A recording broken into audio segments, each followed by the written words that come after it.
Hi, this is Fred Green from the Golf Smarter podcast. This is part 2 of our extended series with Tony Manzoni, who passed away in 2018. Even if you've heard these episodes in the past, it's a great reminder to reiterate Tony's teaching methods that he communicates so effectively and, based on your feedback, works incredibly well.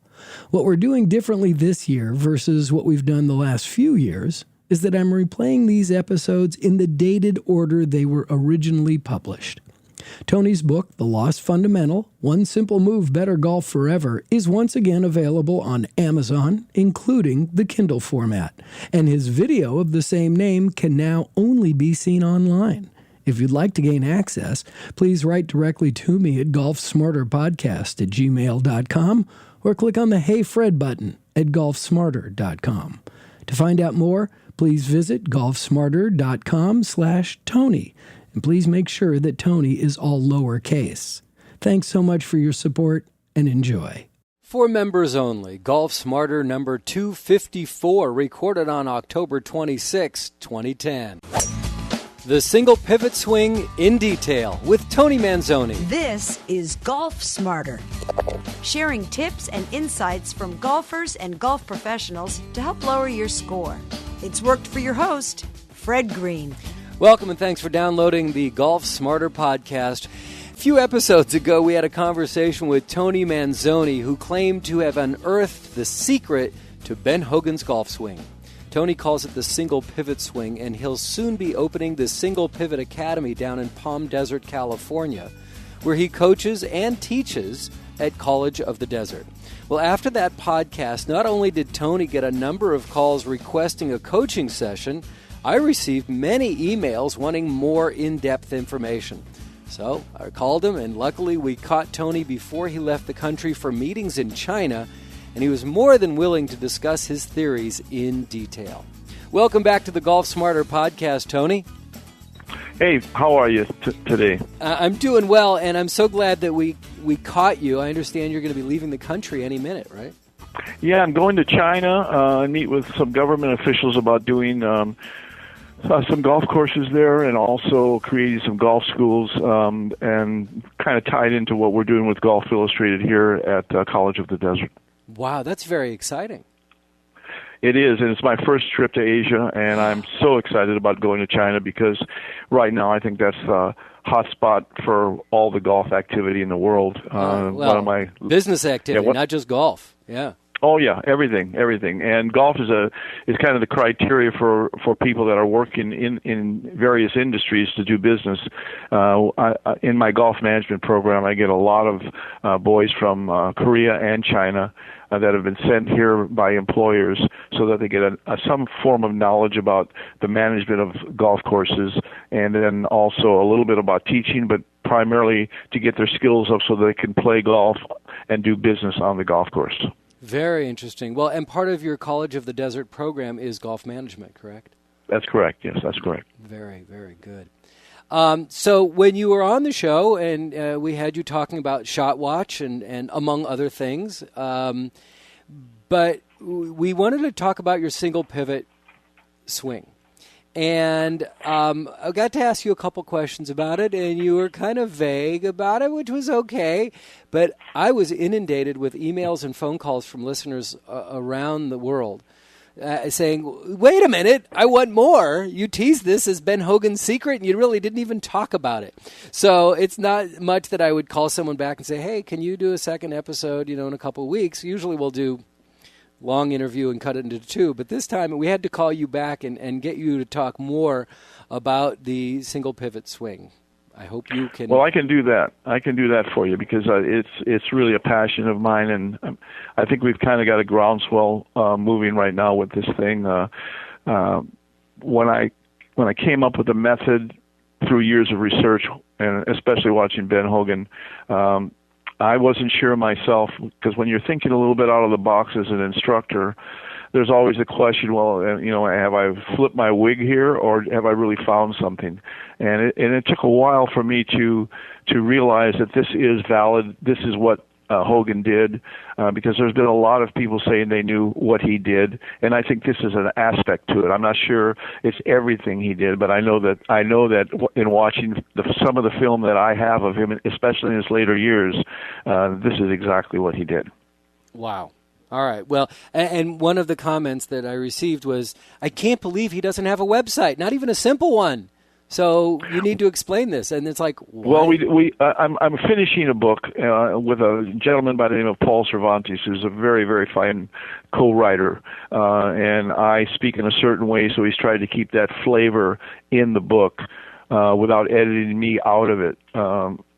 And so Paul does have a website that he's building at this present time, and we will have a lot of information. And then Golf Illustrated, because I'm working with them with the Single Pivot Golf School, they have the Golf Illustrated has just gone online, and they have a pretty large website, and we're going to be doing kind of golf vignettes that we'll be putting on there. Myself, Al Geiberger, Mike Lyons, and Brian Geiberger. That's the foursome of us, and also a young lady by the name of Karen Gottwald, who's our female instructor, about the single pivot, how you have to set up to it, because setup is really important in making this happen. What we're eliminating in the single pivot golf swing is we're eliminating the lateral move, the shift from the right leg to the left leg. And it's not an invention. There have been many great players that played off the left side, but no one has ever really explained it in detail how you do it and what are the functions and so forth. So that's what my role has happened, is that I've watched this, and of course I give lessons to a lot of people, especially elderly people. And not that this doesn't work for young people, because my golf team are all, they all kill the ball and they're all playing off of one axis. But I saw that older people that always said, I can't get over to the left side, I can't finish the swing anymore, I can't get any distance. I've increased their distance just 2 to 3 clubs by just putting them in the right position, by setting them to the ball correctly, and then keeping them there throughout the motion so that there's not a lot of weight on the right side, so they can clear their left side. They can turn their chest left of the target and get the right shoulder pointing at the target. And while they do that, the left arm stays connected high on the chest. And that's the secret of this. It's playing off of one axis. Now, we're not tilting the shoulders, so this is not stack and tilt, and I don't mean to infer that what they do is wrong. I don't like to get into those things. But you can't hurt your back doing this. When you're tilting your shoulders, especially on the through swing, you're going to end up in what we used to call a C position. And there's a little bit of strain on the lower back. And all the people that played from that era that finished with the head back and the body kind of in a C position, they all were troubled with their back in later years. And Hogan, if you see any pictures of him, he posted up so that he was on a straight line, because he didn't work that way. He didn't work down and under to hit the golf ball. When you do that, you have to turn your arms over. There's 2 ways to square the golf club. You can turn your arms over and hit it, or you can rotate your body and keep your arm connected to your body like it's a lever connected to a gear. So when you set up to the golf ball, the first thing you're going to do is you're going to set up 60-40, 60% of your weight on your left foot and 40% on your right. And why you're doing that is because you're aligning your left hip to the outside of your left foot. And that's impact. In other words, when we hit the golf ball, whether we sway off the ball and come back to it, that's where we're going to end up. But with this concept, we're going to get against impact to start with. So we've positioned the legs in the proper position. And now all we have to do is rotate the upper part of the body, and we're going to coil the body without moving that center, and that's our head. We're going to stay, our face will be right down on the golf ball, okay? So the right shoulder and the right hip are going to turn behind us, and that's going to pull the arm around the body with the rotation. I'm going to stop you for a second here, because as you're describing this, not only am I trying to do this, I'm standing up, I got a club in my hand, I'm doing this. Good. I'm sure there are people who, listeners right now, who are on a commute train standing there doing this with me. So let me just kind of visualize this. So when I'm bringing my hands back, I'm not bringing my hands up, I'm bringing my hands more back. But you're not bringing your hands back. Your arms are connected to your body, and you're turning your upper torso, and your arms are being moved to a position behind you. The arms are in front of you. Okay, and they're going to stay in front of you in the address position. But as your body is rotating, it's turning around. The right shoulder is now being displaced behind the spine, and the right hip is being displaced behind the spine. So your right side is turning. There's no lateral move back. There's no sway back to low power. You're coiling. Imagine a wall against your right shoulder. Okay, you're going to turn inside that wall with your right side, and that movement will take the club back into a position. And everybody's different because we are all built differently. Some people have a lot of flexibility, some don't. Some are short-waisted, some are long-legged. So there's no position you can say you have to take the club here. So by connecting the arms slightly on top of the body at address, we, from a single axis, which is the left leg, and we stay against that brace, almost the feeling of there's an imaginary wall on your left side. Okay, so now from that position, you're going to coil the upper body, staying centered. Okay, so when we coil, we're not going to tilt our head to the right. We're going to stay right on that ball. So the right shoulder, right hip go behind us, and the club, the arms will follow. The left arm is going to go across the chest. Now this is the big key. It's going to go across the chest, and the left arm should sit fairly high on the left pectoral muscle. Okay, years ago there was a great player by the name of Dick Mayer. He won the U.S. Open, the World Open, had a little problems with alcohol in his later years, and I met him, and he used to watch me hit balls, and he used to say, "Son, you've got to keep your left arm on your tit," and he meant the nipple, okay? And he wrote a book subsequent to that. Gerald Ford was in the Gerald Ford Library. He gave me the book, and in that book it says that everybody has a area in the body that defines where the left arm should be, and the left arm should be right above that nipple on a man on the left pectoral muscle, okay? And he would watch me hit balls and say, "You got to keep your arm up on your tit." And I used to think this guy's whacked out because I had no idea what he was talking about until I learned that position is paramount to hitting the ball solid and straight time after time after time. Because when the left arm stays high on the chest, the only way it can move, because it's connected to the body, is the rotation of the body opening up through the target. Kind of like if you've ever seen Annika Sorensen play. Annika was was a real rotator of the golf swing, and it looked like her body was facing the target at impact, and that's exactly what it was. So if people out in the audience would stand up, if they can do this, and put their arm right across their body, and then take their right arm and hold their left arm high against the chest, and then just turn the body and see how the arm moves with it. It's not coming off the chest; it's still pressed against it. Right. But if you keep turning left, the club will square itself.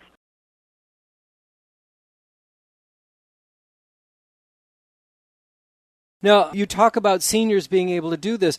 What kind of, to me, the way you're describing this in this rotation, it seems like a lot of flexibility is required. I mean, you have to be no, none at all. Believe really? me, I'm about as flexible as a solid pretzel. I can't touch my toes. You're a pretzel stick. I'm lucky if I can get past my knees when I bend over. Oh, but really? I can do this.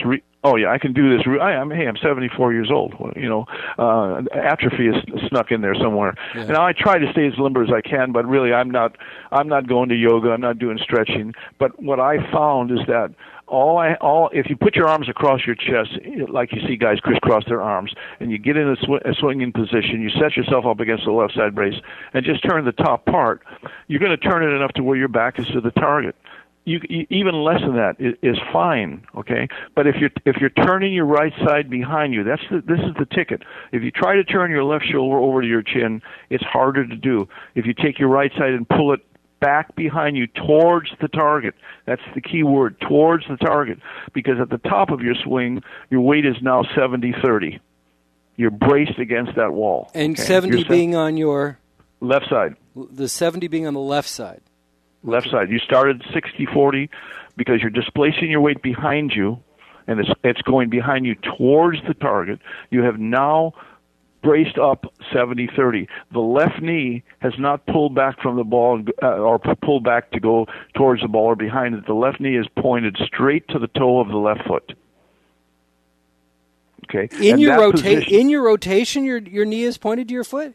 You're not bending Sure. your knee on that rotation? Well, your both knees are bent, okay? Okay. Because I'm trying to talk you through this, okay? Right, so right, now right. as I turn my right pocket and my right shoulder behind me, okay, towards my left heel. As I do that, my left knee points towards my toe. Towards the toe that. on your left foot? Left foot. Okay. The right leg will elongate. It won't lock, but it'll get steeper. Mm-hmm. Okay, so now you're braced on your axis that you're going to swing around. Okay, so you're there. Okay, now all we're doing is we've coiled the top part of the body. Our legs are in position. So now all there is left, by staying connected high on the pectoral muscle, okay, we just unwind our chest through the target, around the left leg, and we finish with the chest pointing left of the target and the right shoulder pointing at the target. And trust me when I tell you, I've got an 86-year-old man that when he first came to me and he took the club back, he looked like a tree falling to the right. He had no conception of turn. I've got him on his left side now, and he's hitting the ball farther now than he did when he was in his 50s because he's hitting it with his whole body. He's not working down under so that his arms have to flip over so that the arms lead the body. He's hitting it with his chest, his core, his hips, and the last thing through is the club head. So as his body unwinds, the club head hits the ball. Now, if you're on the right side and you try to do this, you're going to spin out open. You're going to spin open, but you can't get open enough when you're on your left side as you start unwinding. You can open up as early as you want, and you're just going to hit the ball harder. Okay. Now the key as we do this is that the left arm must stay on the chest as you open. Okay. So you're going to be turning level. You are not going to be working down. You're going to stay level, like Hogan did in his later years, and you're going to smash the ball. And the byproduct of this is that whether you pull it or push it, and we will do that for our life. No one's going to hit it dead straight at the pin every time. They're going to push it a little right, but there'll be no side spin on the ball because the club head is held square throughout the hitting area. There's no rotation to square it. It's square from the beginning to the end, okay? So you'll pull it or push it dead straight. So your shot dispersion is going to get real narrow, real narrow. So you're going to start hitting... Yeah, you're going to hit a lot of greens and a lot of fairways, and you're going to hit the ball much more solid, which will make your average hit further. See, when we move off the golf ball, and it's a trend in teaching, at one time the Nicklases, the Palmers, they stayed right on the ball. Their head did not move. It didn't move because they didn't make that little lateral move on the backswing. And then all of a sudden, instructors start saying, it's okay to move your head. And I'm here to tell you that's a bunch of BS. It isn't okay to move your head because you got to move it back to the place you started because that's your center before you hit the golf ball. And, unless you're Nureyev or somebody like that, how do you do that, especially when you get past 50? So that's why so many people, we have a driving range here at the college, and you see people, and they're just locked back on that right foot, the ball goes right, and their instructor says, well, shift your weight. Well, that's the problem. They did shift their weight. They put too much weight on their right foot. They shifted the weight too early. Yeah. Once you get back on that right side, unless you have an athletic body, and even the athletic guys that are arm swingers, every now and then they're all over the place. I mean, you look at Dustin Johnson, tremendous athlete, tremendous strength. He can hit the ball 2 miles, but every now and then he can hit it so far off the fairway. Mickelson, another arm swinger on the downswing, but you can see it when the arms come down. The body can't rotate and the arms come down at the same time. If the arms come down, the body's going to follow the arms. When you're a rotator, the arms always follow the body. And because you're not turning the club over, the club head isn't going to be open a long time, closed a long time, and square for just a moment. So now you're eliminating one of the things that happens to all of us. As soon as you get anxious, as soon as it means something, our eye-hand coordination runs down our leg. That I don't care who it is. You saw Dustin Johnson in that one tournament where he stood in a bunker. Well, he didn't have to be in that bunker if he could have just hit the ball in the fairway. But because he has to square that club with his arms, as soon as it gets really important, you're gonna hang on or you're gonna release it too early. See, and that's what he really figured out. And in his later years, he made statements. I square the golf club with my body. Okay, well that's how. But he didn't tell you how to do it. That's what the single pivot school and concept is about. It tells you how to do it. And I want to tell you, and I don't mean to brag, but I am going to brag. Since I've been Please teaching be my this, guest. yes, since I've been teaching this, I have had nothing but repeat business and nothing but referral business, and people sending me emails and telling me I never hit the ball like this. I haven't hit it like this since I was a kid. Blah blah blah blah blah, and it works. I've got Al Geiberger, who's a pretty good golfer in his day, doing this. Okay, Al Geiber was voted as having one of the top swings and the top 5 best swings, and he is now a single pivot player. Okay, I have a terrific teacher from Canada that was reluctant to this at first, although he tried to stay centered to the ball. But once he got all the pieces together, his following now is expanded tremendously because you get instant results. I know one of the guys that heard your podcast came down to see me. And, really? Yeah. Oh, yeah. I've had 2. Actually, I had 2 lessons. And this one young man, he said, well, that's I said, great to hear. Thank you. Yeah, and what do you shoot? He says, well, I'm about a 20 handicap. So I said, well, hit a few balls for me, and then immediately I saw he had his hands out of position, and he was just swaying back on the golf ball and with no power. And then here he's in his probably early 30s and well-built guy, and here I'm this over-the-hill pro, and I get up there with a 9-iron. I'm hitting it past where he's hitting a 7-iron. I mean, way past. And he says, where are you getting all that power? And I said, because you're hitting it with your flick of your wrist, and I'm hitting it with my whole body. And I got him in position, and I'll tell you, after about the 15th golf ball, he was blasting it out there. He said, I've never hit a ball this far in my life. Oh, gives me the chills. Well, It's awesome. Believe me, when I tell you, it gives me the chills because my passion is teaching, and we all want to make money, but I promise you, this is like an elixir for me because I finally found something that really works for I don't care what level player. And I've got some kids. I've got a 12-year-old that I'm going to give a playing lesson to. She's had 6 lessons, and she hits it so far and so straight. It's just ridiculous. But she's blessed. But she's also lucky that she got a fellow like me that didn't teach her shift to the right, shift to the left, because she'd be chasing that monkey for a long, long time. Well, I'll tell you, my passion is finding people like you to share this knowledge. So I'm glad that we found each other.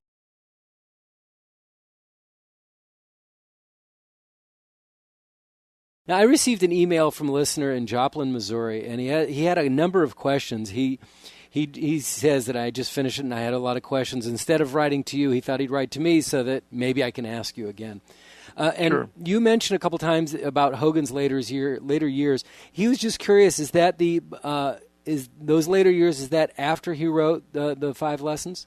Oh, yeah, way after. Way after. Okay. So Yeah, he says way that he's intrigued by what you're describing, and he's read Hogan's 5 lessons, and it really didn't help him as much as he would like. He wants to know. Well, if you listen, if you read Hogan's, there's a lot of really great stuff in Hogan's, but what he says in there, and I mean, they asked him near his death because he went to Golf Digest in the '90s to release a secret, but he wanted a 6-figure payment, and they refused, and so I think he took it to the grave with him. But they asked him in his later years, well, what was your secret? What really was it? Because there's been a lot of speculation. And he said, they're going to have to dig it out of the dirt like I did. And I just love him for that because he had no gurus. He had no real video, nothing to work with. He had to get out there and just beat balls.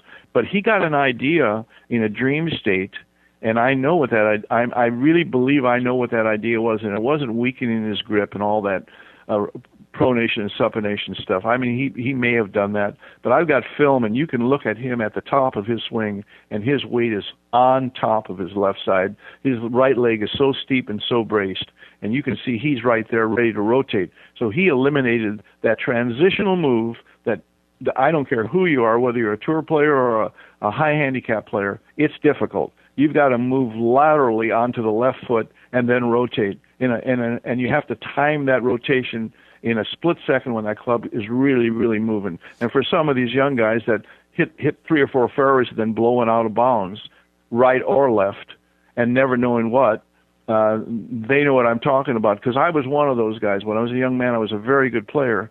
But every time I got into a tour event, one hole or two holes, I'd hit the ball left and it'd be out of bounds or into some real trouble where I ran my score up. And I always thought, well, I just don't have it. And I just want to pass this information on to people. For those young people that are out there that really want to play this game, you've got to be connected and rotate that body so that you can control that club head. You have to know where that club head is through impact. If you're just guessing and hoping, you got a long road and a rough road to go through. Well, you had mentioned the word coordinate, and I'm wondering what kind of, I guess coordination is the word that I'm looking for. Does it take a lot of good hand-eye coordination? Does it take a lot of work to get that coordination together to get it at that right spot? If you're going to hit the ball with your hands and arms, if you're going to rotate your arms to hit the golf ball, you better have really good coordination, and then you better practice every single day for a long time, because you can lose it immediately, and you're going to lose it when you get anxious anyway. Okay? Right. But if you're squaring the club head with the rotation of your big muscles, your big muscles, your shoulders and chest, really can't rotate on a lot of different planes. Your hands and wrists are much more pliable. They can flip over and flop and hang on and so forth. The body really can't do those things. And the nerve endings are right at the edge of the body. So when you're nervous, the last thing you want to try to do is to do something with your fingertips or your hands. It's just not doable. You know, when your hands shake when you get nervous, but your chest doesn't shake. Okay? So if you can take that club and trap it across your chest, and then the only way that arm can move is for your chest to rotate, that club head is going to be in the same position time in and time again. I mean, I'm writing a book. I'm going to China. I run a golf management program. I'm the coach of the men's golf team. I don't have any time to go out there and hit balls, okay? But when I go out to hit golf balls and to demonstrate this, there is no question in my mind that I can take a driver out, 7-iron, a wedge. I don't care what it is. I'm going to hit it one way. I'm going to hit it straight. Now, I may toe it a little bit. I may heel it a little bit, but the ball is going to hold its line because my club head is not turning over. It's not tumbling. So does that mean there's just not a lot of spin on the ball when you hit it? No, I don't have any side spin at all. That's what I'm telling you. I don't have any side spin on my golf ball. My ball doesn't draw. My ball doesn't fade. My ball goes right or left a little bit, but never to the point where it would ever be in the rough. Okay. Right. And unfortunately for me, I learned this at an advanced age. I don't have the desire to compete, but I really have the desire to pass this on. Sure. Now I can tell you as the golf coach, a lot of the young men that come to me, they're pretty good players. I mean, +1s and scratch and so forth. And when they hear this, and they don't hear it from a lot of people because this is not new, but it hasn't been talked about. Let's put it that way. They're always very suspect. And as I tell them, look, I am not going to try to change the way you think or to play. I'm going to just show you the way I play and think, and then you make your own mind up on what you want to do, because I don't want to disrupt anybody in their game. And obviously there's a lot of ways to play this game. But I think I've found a way that really makes it easy for the advanced player as well as a high handicapper. I think they both profit from this. I mean, I would get on the golf team. I would talk to whoever on the tour and not be a little bit nervous about telling them this, because if they're an arm swinger, I can improve them. It's just that simple. Wow. Now you mentioned that one of the things that it says in the Hogan's book is that the beginning of the downswing transfers the weight from the right foot to the left foot. Well, Hogan said the first move of the downswing is to clear your left side.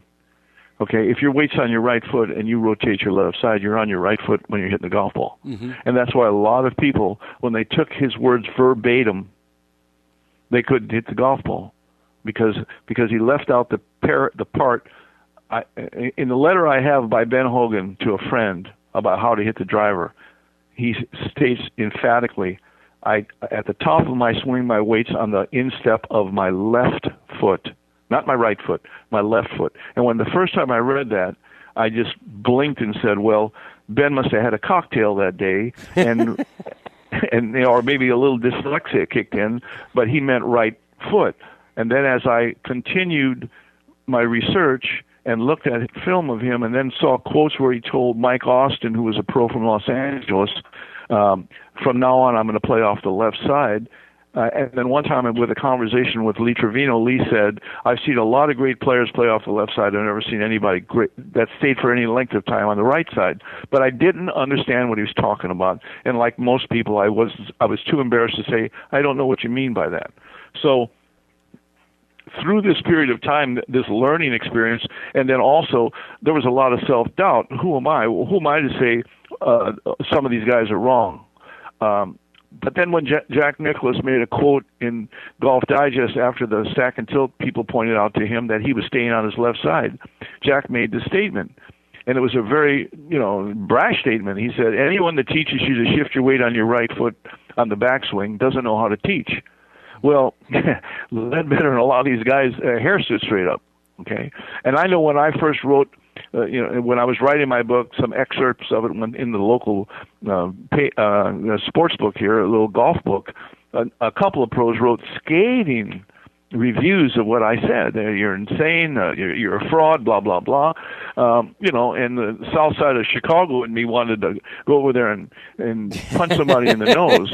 But, at my age, I better watch that stuff. So I just wrote back. I just wrote that, and I just said, well, you have you have the right. I don't think you should slander me, but you have the right to not agree. But Al Geiberger and Jack Nicklaus agree with me, and that's good enough for me. Yeah. But see, there really was a lot of self-doubt. And I must say to you that I've been a hand player all my life. I had no formal training. I was a kid and I caddied like most of us did from my era, and that's how we learned to play golf. We got to play on Mondays at Caddy's Day, and we had hand-me-down clubs, but we prevailed. And because I could play baseball pretty good, and I was kind of blessed with eye-hand coordination, I got to the point where I could play in a tour event. I got that. Not to stay out there, but I was good enough to qualify. Let's put it that way. But the game was always elusive for me, and I just said, I just came to the conclusion, well, I'm just not good enough. I've put my time in, but I'm just not good enough. And I just didn't understand connection and rotation. And then a lot of people think that Jimmy Ballard was the one that was the first one to say that, but that's really not true.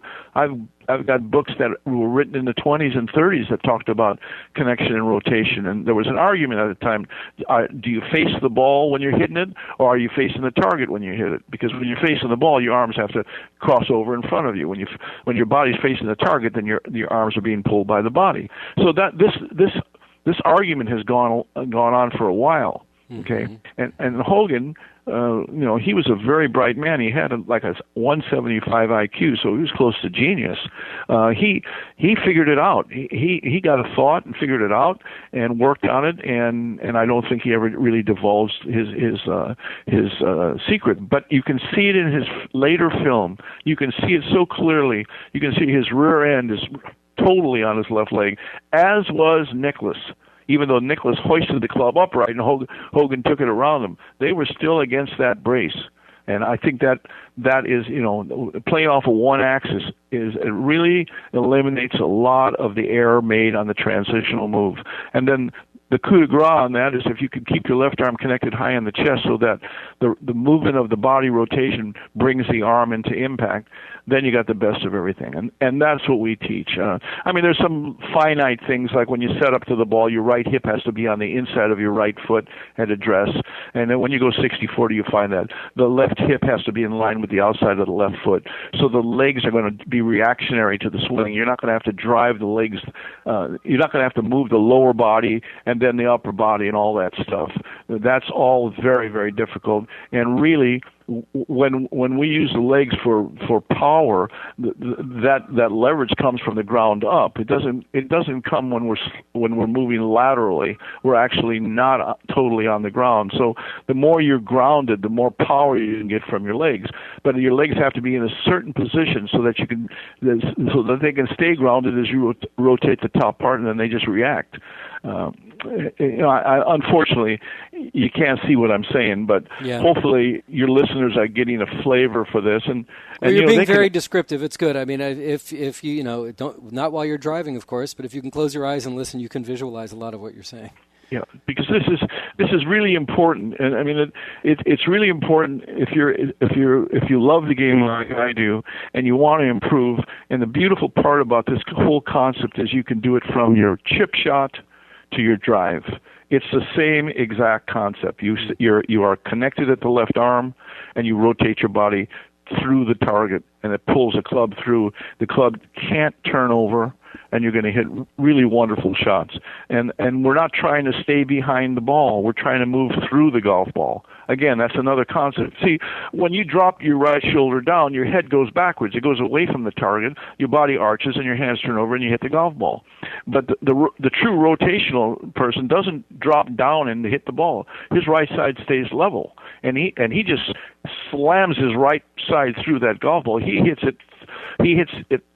through the golf ball. His right side goes past the ball. If you're using the golf ball, and this is what I tell all my students, use the golf ball as a line. It's just a point of reference to align your club head to the target, but you've got to move past that line. Your divot has to be on the other side of that line. It can't be behind that line. When you put your golf club behind the ball, if you brought the club right to that spot each and every time, you'd be hitting the ball fat because the club sets behind the golf ball. So we've got to catch that ball and then the divot forward of it, okay? So we've got to be moving through it. The more underneath you work, for all the people that hit it thin and fat, you're behind the ball. So you have to be in position to hit the ball with power, and most people are behind the ball too far. So the only thing they can fire is their hands, and they hit and fall back. They step back in the box like a lot of baseball players used to do. I mean, that move is prevalent in golf. There's PhDs with that movement, I can tell you that.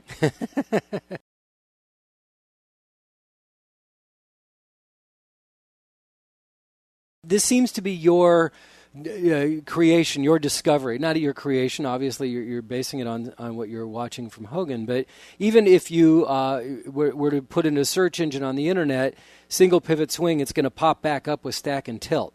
Yeah, and it's not, and believe me when I tell you, the only similarity is that we set up more weight left, but that's the only similarity. Stack and tilt is totally different than what I do, and God bless them. Yeah. That's their method. I don't talk about their method because it's not my method, and it's not what I believe. And I'm sure they're just as passionate about their method. Heck, they wrote a book and they did a tape. But I can honestly tell you that when my article came out in Golf Illustrated, I got a lot of emails from people that bought their book and bought their tapes and said, I can't do this, it hurts my back, but when I tried your method, I could hit the ball. Now, does that mean I'm right? No. It just means that some people think that my method is easier. I do know one thing. Ben Hogan rotated through the golf ball. He didn't tilt. He was stacked. He was what we call posted straight up and down when he hit a golf ball. He did not tilt back. His chest was left of the target, and he was always in perfect balance. He didn't go down and search for that golf ball. He didn't need to do that. He could turn to the ball. He cleared his right side. And his early swings, he was very long with the swing. And his swing looked the same, but there was a big change in his golf swing. His knee position was more towards the ball as he turned. In his later years, his knee jetted straight out to the left foot, as did a gentleman by the name of James Barnes in the 20s with hickory shafts. So again, that wasn't Hogan's invention. It was I'm sure Ben found that when his knee worked that way, he was more balanced and braced, because that's the whole key here, is that your body has to be ready to make a really athletic move. And when it's drifting right and drifting left like a willow, there's nothing athletic about that. Mm-hmm. And one of the things that you haven't mentioned yet as a comparison or even its relevance are the other terms that we hear so frequently are the single and two plane swing. Yeah, and Jim Hardy, is it Jim Hardy? Yeah. Mm-hmm. He wrote the book, the on plane swing and the single plane swing, and, right. And he's a very fine teacher, and he even shows that Hogan got a little bit on his left side when he does his demonstrations. I believe that the body rotation puts the club in a position just like when you're going to throw a baseball, you kind of wind up, but there's no specific position that you put your arm in. Your arm goes to a place where your body feels strong so that you can make a hard throw. And I think the golf swing has to be that way. I think that when we set up properly, and if we're not changing our spine angle, if we just rotate the body and keep the arms connected to the body, that they're going to find the position that you should be in.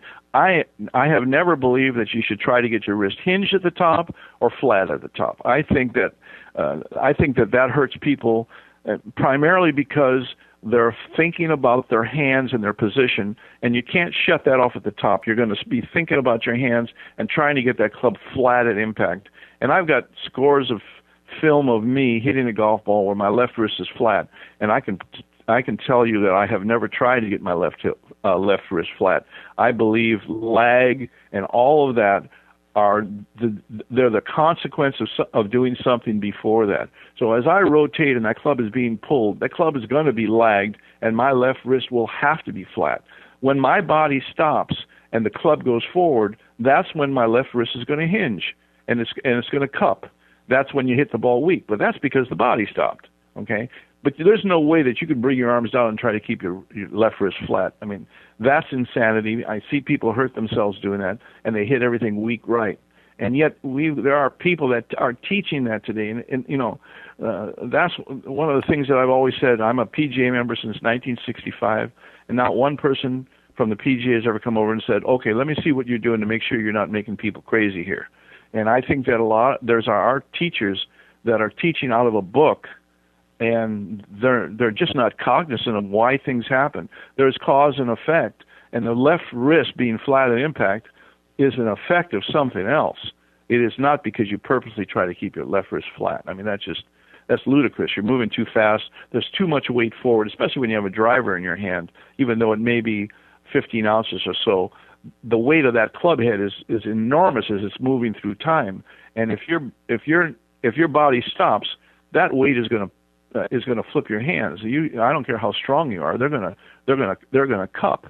And that's why a lot of people, when they go to hit the ball hard, they hit that sky shot. They go straight up in the air, and they get that mark on the top of their club. Yep. I know there's a lot of people out there now nodding their head. I'm raising my hand. I'm one of those people. Yeah, okay, but that's because you pull the club down steep, the club head turns over, and you make contact with the top of the club, not the face, the top, okay? Well, that's because the body is still and the arms are down. They're coming down, and nothing is releasing except the arms. Now, I can remember so many times when I'm from another era. I played with persimmon woods, and I'd have these pure woods, and I'd try on a par 5 to kill the ball, and there'd be a big white spot on the top of my club, and I just hated myself for that. Yep. But I never knew why I did it. I always thought I was going underneath the ball, but you can't go under the ball. Yeah, how many times do you see people go, I need to tee it up higher? Or change their tee position after they do that. It's nothing about that. So all of those things, the golf god was whispering in my ear, hey, you see what you just did? Do you know why? And finally, my inquisitive nature, and I was driven by the passion not to play any better anymore, but to be able to teach people. And also when I want to demonstrate, I don't have to think, God, I hope I don't shank this one or something like that. I mean, I don't have those thoughts anymore, especially when my kids are all, like I say, really solid players. I've got a 15-year-old that's blasting it in the 60s all the time, and he hits it about 320 off the tee, and he's 15 years old. I want to slap him. But when I'm trying to tell him to do this a little bit more, I've got to get up there and be able to produce. I've got to get up there and say, okay, watch this. I'm going to hit this 5-iron. It's going to be dead straight. I'm going to hit it at that yellow flag, and I'm going to make it fall right just a little bit. And I can do that. I have no fear about doing that in front of anybody, because I know there's a mathematical thing going on. If my left arm is trapped against my chest and I rotate my chest, my club's coming into that ball square. So if I align myself properly, and those conditions stay in place, I'm going to hit that ball. Now, have I ever hit it when I was trying to do this? Have I ever pulled one or pushed one? Absolutely. But I knew exactly what happened. And I'll say my arms went first that time. And I reconnect, bam, I hit it perfect. So there's no doubt in my mind that this works. There's no doubt in my mind that anybody can do this, male, female, young, or old. And I think that it's what the master figured out. And I've just kind of add little signature things in there that I think are very, that relate to what he was trying to do, and then make it easier. Again, a setup, you have to be set up against the wall, against the brace, and you can't let your lower body go underneath your top of you, so that it slides under, because it's got to slide back the other way, and then you're in Chinatown. I mean, it's over. Sell the clubs, buy a dog. Go for a walk. If you're going to go for a walk, don't hit anything. You mentioned how, when you talked about popping the ball up off the tee, and then everyone always has advice about where your tee placement was. The other thing that I frequently see from armchair golf instructors are the people who say, "Oh, you lifted your head. Oh, you lifted your head. Oh, you lifted your head." And that's it's insanity. I show people. I have a number of, because in the golf management program, there's a lot of boys that came in to learn the business, but they're not really skilled in golf. They're double-digit handicaps, and I get them out there, and I try to feed them a little bit of this and try to help them. And they top the ball on occasion, and I say to them, "Do you know why you topped that golf ball?" They say, "Well, I looked up." And I said, "Are you sure? Are you sure you looked up?" And they say, "Oh yeah, I looked up." And I said, "Well, let me show you something. You watch my head. I'm gonna hold my head dead still, and you're gonna see my eyes are gonna be on that golf ball, and I'm gonna hit the very top of that golf ball. Now, I don't have timing enough to swing this club 70 miles an hour with an iron and hit the very top of that skin, but I'm gonna do that, and I'll top that ball. I'll make a really hard swing, and then the ball will go 4 or 5 feet, and they'll say, 'How'd you do that?' And it's real easy. I anticipated impact." So what happens when you anticipate impact? You clinch. So when you tighten your hands, your arms get shorter. They pull in towards you, and that's why you top the golf ball. So for people out there that top it a lot, especially with that fairway wood, it's because they're hitting to the golf ball. So there's only one cure for this. You got to be brave, number one. You got to set up to that golf ball so that you don't get way behind it and then you're trying to catch up. You got to focus on where you're going to go with your body and the club head and not the golf ball.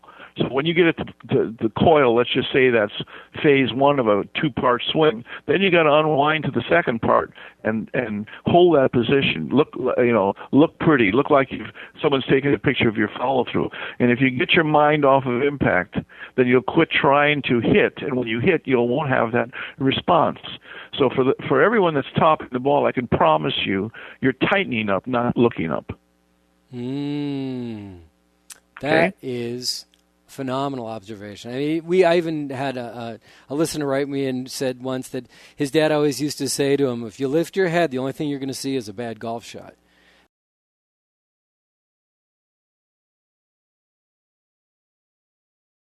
When I watch Annika, it always looks like she's lifting her head before she hits the ball. Well, she looks like she's looking at the target because she rotated her body, and because her head and eyes move were moving, following the ball. That's another thing. You don't stay down when you hit a golf ball. You let your eyes release. You have to, because if your head stays looking to the right and you're trying to turn left, your head is going to block your rotation. So you've got to release your eyes. I mean, that's been said forever. There's a lot of great players, but Annika, David Duvall at one time, and it's a shame that he moved away from his original swing. But that left arm was so across the chest. He had that club face shut at the top, but it didn't really matter because he just rotated through the golf ball, and his eyes were really down the target line when he was hitting the golf ball. He was looking where he wanted the ball to go. And Annika did the same thing, because typically if you stay in your spine angle, you don't want to focus on the golf ball anyway. I mean, their old saying, "A good player sense where the ball is, and bad players stare at it." And there's and there's a lot to be said about that, because if you get stuck looking at that golf ball or looking at a dimple on that ball and all that baloney that we've been told to do, you're going to stay on that ball and you're going to shut down your swing, because the ball is not the golf swing. The ball is the center of the swing. You're going to decelerate like crazy if you're focusing on the back of the ball or anything, and you're going to use your hands. Your body's going to stay behind the ball. I mean, you're going to be just still when you're hitting it instead of active, and that's why so many people hit it so short. I mean, I had a guy recently come up to me, about 6'3", And he says, well, I'm fairly new at the game. I've been playing about a year. I said, okay, well, tell me about you. So how far do you hit a driver? He says, oh, I hit it about 165, 170. And I said, you should be able to throw it that far, for God's sake, with your size. And when I got through with him, he was 230, 240, because his size was there. The length, he had a very long arm and then a club on top of it. So he had a huge lever, but he didn't know what to do with the lever. And so all of these things, are they all relate. If your body's in the wrong position, I don't care how strong you are, you can't hit the golf ball very far. I used to give lessons to Gene Upshaw years and years ago when he was with the Oakland Raiders. Gene was a massive man, and I weighed 150 pounds, and I just drilled it by him. 100 yards, okay? And he'd say, "How can you hit it so far? My leg's bigger than you," and blah blah blah. But when he got right, when he figured out where to be instinctively, because he was an athlete, he hit it 2 miles. And I didn't know all of this then, but you get there every now and then. Do you understand what I mean? Every now and then you clock one, you say, what did I do there? Right. Your body was in the place. Well, now I know where that place is. That's the thing. I know where to put you. And you're gonna hit the ball farther, you're gonna hit the ball straighter, and it's not hard. I have people say, well, how many lessons do I have? And I say, 1, maybe 2. Oh. And then I can pass it on to you, and then you'll know every time you hit the golf ball what that ball is doing. Will tell you what you did or did not do. Well, when I come down to Palm Springs, I'm going to spend some time with you. I promise you, it's not going to take a lot of time, and you don't have to be a great athlete. You don't have to be young and springy. You can be just a regular guy that doesn't have 8 hours a day to practice, and I'll show you how to hit the ball and hit it solid. And I mean that's a flat guarantee. I love it. I love that kind of flat guarantee. That is confidence, and that's what the game's about. It's having that confidence. Well, I've been at this a long time. I've made my bones, as they say. I know how to teach golf, and I've been doing this since I've been a pro since '65, but it's really the last 15 years that I've learned how to swing the golf club. And I just wish I had done this a little earlier. And really, and where I really was sure it was right, it's probably been the last 6 or 7 years. And now there's a couple of guys on the tour I'm not going to mention, but I just wish I could have a conversation with them. I don't want any money. I don't want anything. In fact, I would do it anonymously. But unfortunately, egos, they're not going to say, well, hey, there's a guy on a driving range that could really help you. It's just not going to happen. No. But just for the sake of the game, Yeah. So when do you come back from China? I'm going to be there a week. Hopefully, that's going to be all. I'm enamored with it, but I have so much to do on this side of the pond that I've got to catch up. But I want to really try to get some golf academies there and teach people how to operate a facility, because it doesn't make sense to me that they're going to build 10,000 golf courses in the next 5 or 6 years, and that's on the drawing board, that their own people can't operate them. It doesn't make sense to me that they have to get somebody from Australia or America or whatever to run their golf courses. They should build their own base of employees, so it benefits them. Right. Just like we have here. We don't have to call someone in Australia to run a golf course here, and that's what they need. So they need junior programs, and they need some management programs so they get an understanding. This is not rocket science. The golf industry is a service-oriented business. You accommodate people, you anticipate what they're going to say before they do it, and you're ready to perform that accommodation. And that's it. Learning to fold a shirt or sell a set of clubs, come on, we can all do that.